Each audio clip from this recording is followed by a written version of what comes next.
Hi, it's Steve Bowman here, and we're just about to launch our new program, Induction Insights for Directors.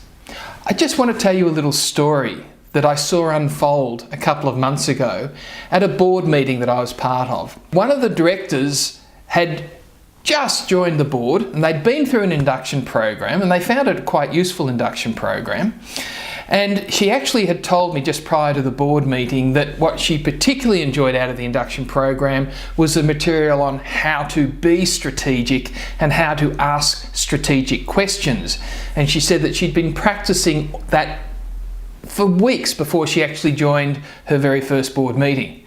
So anyway, what unfolded was that at the end of the meeting, they had a section in their agenda which said changes to strategic environment, but colloquially it was known as the strategic gossip section, i.e. what have you heard out there and what do you think it means to us strategically.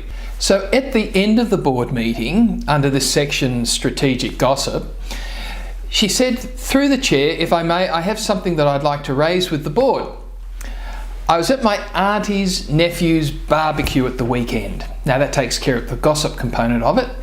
And she said, and my niece said to me, had I heard that the sale yards, because they were in a regional environment, had I heard that the sale yards opposite our community health centre were likely to come up for tender in the next 12 months. And I thought to myself, she said, oh, that's interesting. I remember reading the strategic plan, and I remember part of my induction program saying, so what are the strategic issues behind this? What is it that this would have that might actually help us create the future? So that was running through my mind. So I had another look at the strategic plan, she said, and it said in there, strategy number 3, get ourselves out of our landlocked position.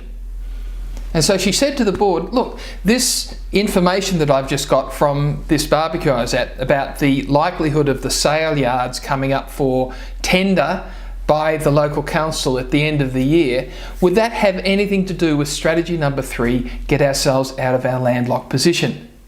And the rest of the board went, wow. We would never have known that unless you'd brought that up to us. So then they had a discussion around how they could turn that piece of strategic intelligence to their advantage. And in fact, they're now locked in negotiations with the local council to have access to that particular land. It may not have happened otherwise. There is a great example of a new director who understands the importance of being strategic and looking at things through a strategic lens, who might hear something out there, who then brings it to the board, not the fact that she was at a barbecue, but the fact that she'd heard something that might have an impact on their strategic plan. That's the power of a good induction program. So we're almost ready to launch live our Induction Insights for Directors program. Watch out for some of the really amazing bonuses that you'll get if you sign up for this program in the next couple of weeks. Some of them will only be available for those of you who receive these emails.